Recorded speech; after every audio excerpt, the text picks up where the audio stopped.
সত্যি কথা বলতে বাড়িতে যেদিন মাছ মাংস থাকে না, আমার কাছে রান্নাটি অনেক বেশি সহজ হয়ে যায়। তোমরা বিশ্বাস করবে না, শুধুমাত্র এই পদটি রান্না করলেই বাড়ির সবাই হাঁড়ির ভাত শেষ করে ফেলে। তো আজকে তোমাদের সঙ্গে দারুণ সুস্বাদু আর খুব সহজে বানিয়ে নিতে পারবে এমন একটা লাঞ্চ বা ডিনার রেসিপি শেয়ার করব, যেটা থাকলে অন্য কোনো কিছুর প্রয়োজন হবে না। তো একটা নির্দিষ্ট কাপের মাপ করে 1 কাপ মতো মসুর ডাল নিয়েছি। তো ডালটা নিজেদের প্রয়োজন বুঝে কম বেশি করে নিতে পারো। এখানে 50 গ্রাম মতো মসুর ডাল ছিল, ওই 30 মিনিটের জন্য ভিজিয়ে রেখে দিয়েছিলাম। এখন একটা মিক্সার জারের মধ্যে ভিজিয়ে রাখা মসুর ডালটা নিয়ে নিতে হবে। তারপর এর মধ্যে দিয়ে দিতে হবে অল্প পরিমাণে আদা কুচি, তার সঙ্গে দিয়েছি রসুনের কোয়া ওই 5টি মতো, আর 3টি কাঁচা লঙ্কা। লঙ্কার ঝাল বুঝে এখানে অ্যাড করতে হবে। অল্প পরিমাণে জল দিয়ে একদম পেস্ট করে নিতে হবে। খুব বেশি মসৃণ করে ফেললে হবে না, হালকা একটু ডাল হয়ে থাকবে, মানে 1-2টো ডাল থাকবে, সেই রকম করেই পেস্টটা করতে হবে। খুব বেশি পেস্ট করে ফেললে এই রেসিপিটা খেতে সেরকম ভালো লাগবে না। এখন একটা বাটির মধ্যে এটা ঢেলে নিচ্ছি। এবার একটা বাটিতে 3টি ডিম ভেঙে নিতে হবে। তো ডিমের পরিমাণটা ডালের পরিমাণ হিসাবে বাড়িয়ে কমিয়ে নিতে পারো। মানে এখানে 50 গ্রাম ডালের জন্য আমি 3টি ডিম ব্যবহার করেছি। ডিমটা ভালো করে ফেটিয়ে নেওয়ার পর এখন ডালের মিশ্রণের মধ্যে ঢেলে দিচ্ছি। তারপর দিচ্ছি একটা ছোট সাইজের পেঁয়াজকে একদম ছোট করে কেটে নিয়ে, তার সঙ্গে হাফ চামচ একটু কম হলুদের গুঁড়ো, হাফ চামচ লঙ্কার গুঁড়ো, তার সঙ্গে স্বাদ মতো নুন। এবার দিয়ে দিতে হবে সামান্য পরিমাণে গরম মশলার গুঁড়ো। অবশ্যই গরম মশলার গুঁড়োটা অ্যাড করবে, তাহলে ডিমের যে আষ্টে গন্ধ সেটা চলে যাবে। খুব ভালো করে মিশিয়ে নেওয়ার পর চুলোর ওপর একটা ফ্রাইং প্যান নিয়েছি, তাতে দিয়ে দিলাম 2 চামচ মতো সর্ষের তেল। এখন তেলটা গরম হয়ে গেলে ডিম ডালের মিশ্রণটা ঢেলে দিতে হবে, আর চুলোর ফ্লেমটা অবশ্যই এই সময় মিডিয়ামে রাখবে। ওই 3 থেকে 4 মিনিট মতো মিডিয়াম আঁচে ভালো করে একটা সাইড কুক করে নিতে হবে।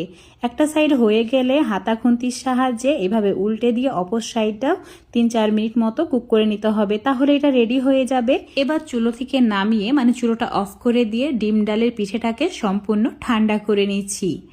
এইদিকে চুলোর উপর একটা কড়াই নিয়ে নিয়েছি রান্না করার জন্য। তাতে দিয়ে দিলাম 4 টেবিল চামচ মতো রান্নার তেল, মানে সর্ষের তেল। তেলটা গরম হয়ে গেলে কেটে রাখা আলু দিয়ে দিতে হবে। একটা বড় সাইজের আলুকে ডুমো করে কেটে নিয়ে অ্যাড করেছি। সামান্য পরিমাণে নুন আর হলুদ দিয়ে লালচে করে ভেজে নেব। ঠিক এইরকম গোল্ডেন কালার হয়ে আসবে আর 50% মতো সেদ্ধ হয়ে যাবে, তখন আলুগুলোকে তুলে নিতে হবে।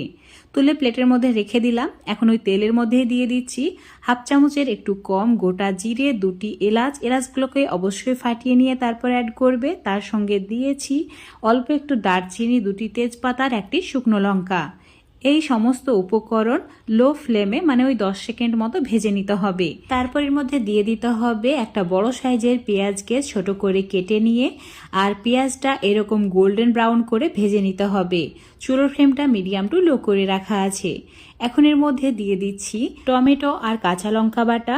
এখানে 2টি মিডিয়াম সাইজের টমেটো আর 4টি কাঁচা লঙ্কা বেটে তারপর অ্যাড করেছি, আর দিয়েছি আদা রসুন বাটা ওই 1.5 চামচ মতো। এবার এই মশলা ভালো করে কষিয়ে নেওয়ার পর যখন তেল ছাড়তে শুরু করবে, চুলোর ফ্লেমটা একদম কমিয়ে দিয়ে দিতে হবে 1 চামচের একটু কম জিরে গুঁড়ো, তার সঙ্গে হাফ চামচ ধনে গুঁড়ো, স্বাদ মতো নুন, হলুদ গুঁড়ো, লঙ্কা গুঁড়ো। লঙ্কা গুঁড়োটা সামান্য পরিমাণে দিয়েছি, আর কাশ্মীরি লঙ্কার গুঁড়ো 1 চামচ মতো দিয়েছি। অল্প একটু চিনি অবশ্যই অ্যাড করবে। চিনি দেওয়ার কারণে খুব সুন্দর একটা ব্যালেন্স হবে আর খেতেও ভালো লাগবে। সামান্য পরিমাণে জল দিয়ে মশলাটা তেল ছাড়া পর্যন্ত কষিয়ে নিয়েছি।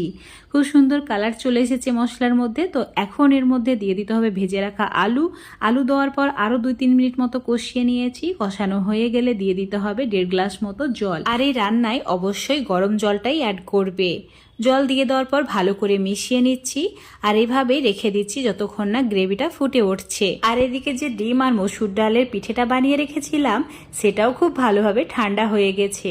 ঠান্ডা হওয়ার পর কাটবে, তাহলে খুব সুন্দরভাবে এটা কাটা হয়। না হলে গরম থাকা অবস্থায় যদি কাটো তাহলে ভেঙে যাবে। আমি এগুলোকে চৌকো করে কেটে নিচ্ছি, মানে ওই ধোকা শেপ করে কেটে নিয়েছি। তো তো এই ডিম আর মসুর ডালের ঢোকাগুলো একদম পারফেক্টভাবে রেডি হয়েছে। এগুলো এত বেশি সুস্বাদু হয় যে এমনি এমনিও খেয়ে নেওয়া যায়, সন্ধ্যাবেলায় স্ন্যাক্স হিসাবে ওটা খেতে পারো। সামান্য একটু চাটনি হলেই যথেষ্ট। তো এখন দেখতেই পাচ্ছ গ্রেভিটা খুব ভালোভাবে ফুটে উঠেছে। তো গ্রেভির মধ্যে ধোকাগুলোকে অ্যাড করে দিতে হবে, তারপর একটু নাড়াচাড়া করে ঢাকা দিয়ে দিচ্ছি। লো ফ্লেমে 10 মিনিট মতো রান্না করব, তাহলে একদম রেডি হয়ে যাবে। চুলো থেকে নামানোর আগে সামান্য পরিমাণে গরম মশলার গুঁড়ো ছড়িয়ে দিলেই যথেষ্ট, আর কোনো কিছুই লাগবে না। এখন জাস্ট মিশিয়ে নিচ্ছি, তারপর ঢাকা দিয়ে কিছু সময় রেখে দেব, চুলোটা অফ করে দেব।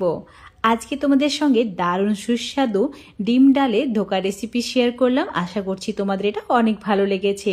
আর এইভাবে বানালে সত্যি একদম তুলোর মতো তুলতুলে হয়। তো অবশ্যই বাড়িতে একবার হলেও ট্রাই করে দেখবে। আর রেসিপি ভালো লাগলে অবশ্যই লাইক, শেয়ার, কমেন্ট করে দেবে।